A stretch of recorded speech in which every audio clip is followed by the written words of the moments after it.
ஒரு பக்தர், அவர் பகலாமுகி உபாசகர் தான். ரொம்ப எப்ப பார்த்தாலும் பகலாமுகி பகலாமுகி அப்படி சொல்லிட்டே இருப்பாங்க. இந்த அம்மா சொல்லுவோம், சுவாமி இன்னைக்கு நான் பகலாமுகி கிட்ட ரொம்ப சண்டை போட்டேன். எதுக்கு?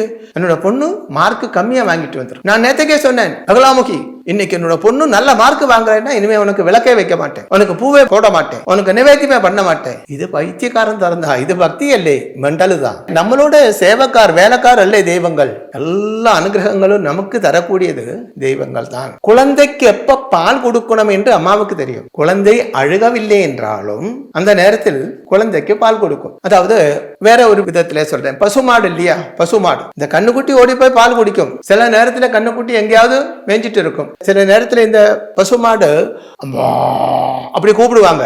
எதுக்கு?